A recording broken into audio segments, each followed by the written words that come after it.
बच्चों, online class में आपका स्वागत है। बच्चों, आज हम राजस्थान बोर्ड से संबंधित चैप्टर 13 पढ़ेंगे, जिसका नाम है मापन। मापन में हम लंबाई के बारे में समझेंगे।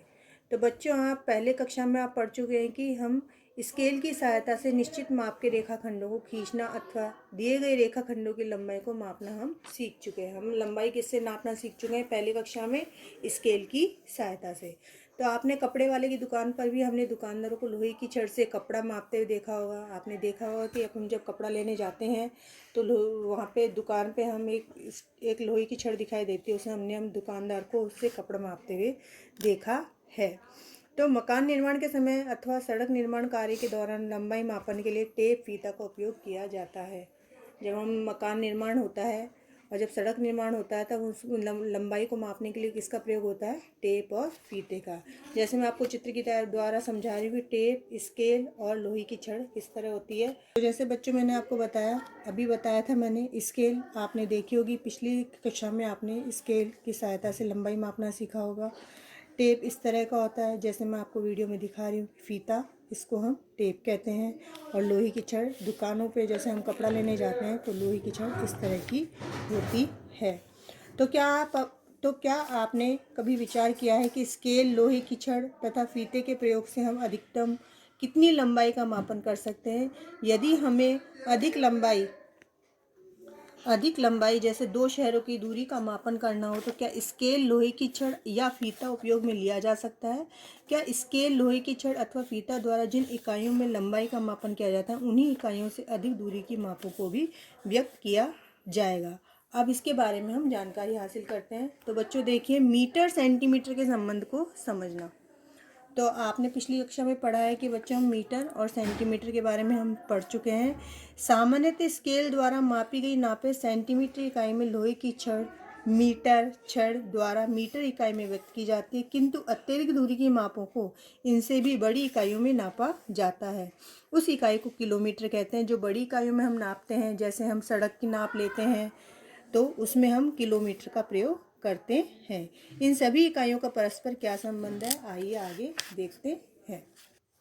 तो इन चीज़ों के बारे में बच्चों मैंने आपको समझाया, मीटर, सेंटीमीटर और किलोमीटर के बारे में। तो आप देखिए बच्चों, 1 किलोमीटर, जो मैं आपको पहले भी पिछली कक्षा में बता चुकी हूँ, 1 किलोमीटर। तो 1 किलोमीटर में कितने मीटर होते हैं? 1000 मीटर। ठीक है ना बच्चों? और 1 मीटर में इसके बराबर होता है 100 सेंटीमीटर।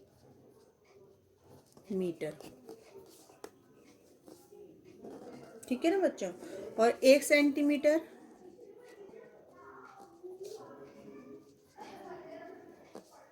1 सेंटीमीटर में कितने मिलीमीटर होते हैं? 10 मिलीमीटर।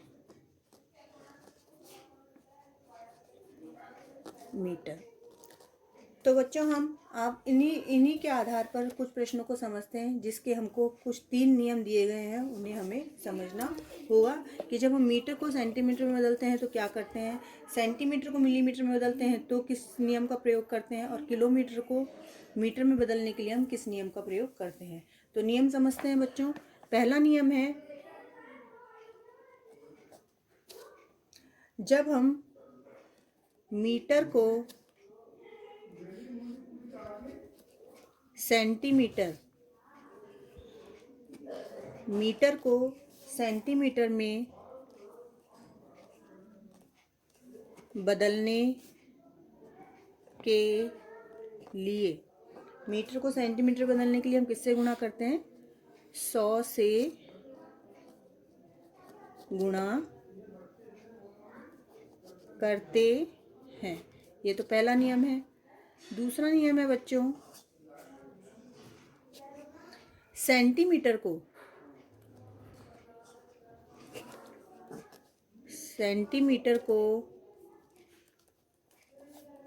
मिलीमीटर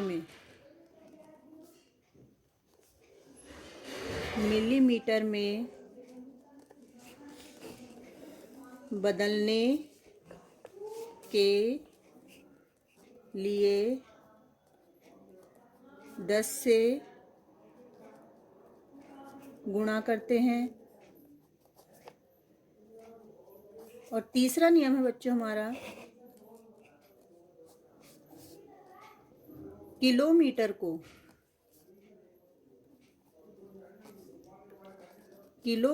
को मीटर में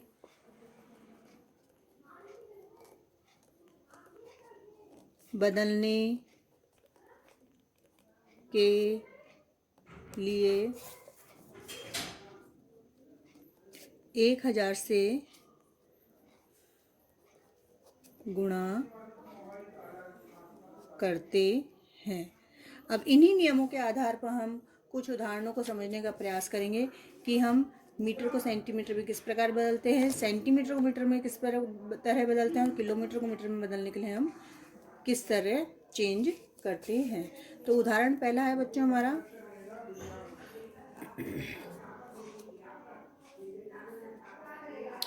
8 किलोमीटर 8 किलोमीटर में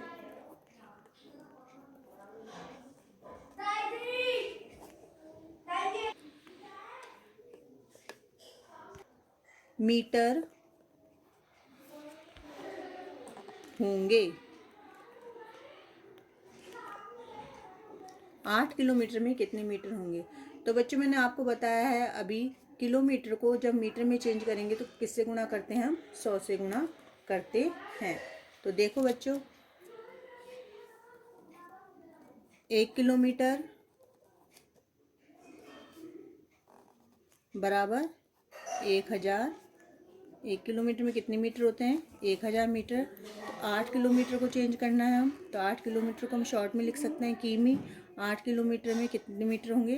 तो 1000 को गुणा कर देंगे हम 8 से, तो कितना आ जाएगा? 8000 मीटर।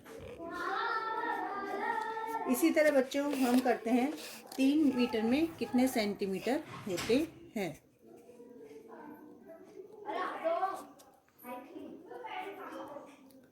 3 मीटर में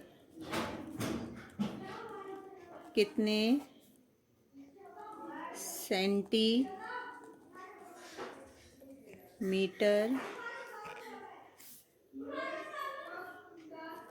होते हैं? तो बच्चों भी नियम बताया था मैंने, मीटर को सेंटीमीटर में चेंज करते हैं, हम किससे गुणा करते हैं? 100 से गुणा करते हैं। तो 1 मीटर, जब हम इसको करेंगे हल, 1 मीटर बराबर 100 सेंटीमीटर, 3 मीटर बराबर 100 गुणा 3, तो कितना आ जाएगा? 300 सेंटीमीटर, यानी हम 100 से गुणा कर देंगे। आया बच्चों आपको समझ में? इसी प्रकार जब हम सेंटीमीटर को मिलीमीटर में चेंज करेंगे, तो जब हम 4 सेंटीमीटर को, इसके लिए उदाहरण तीसरा देखिए बच्चों,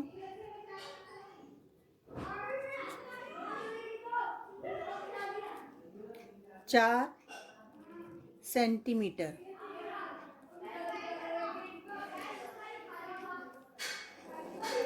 को मिलीमीटर में बदलिए।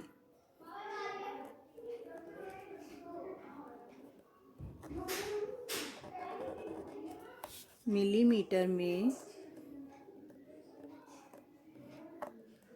बदलिए।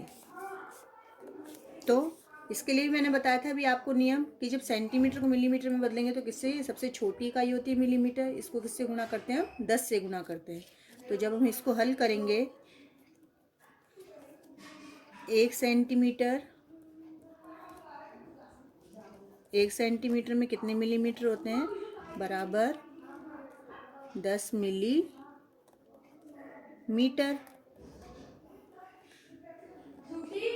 तो 4 सेंटीमीटर में कितने होंगे मिलीमीटर?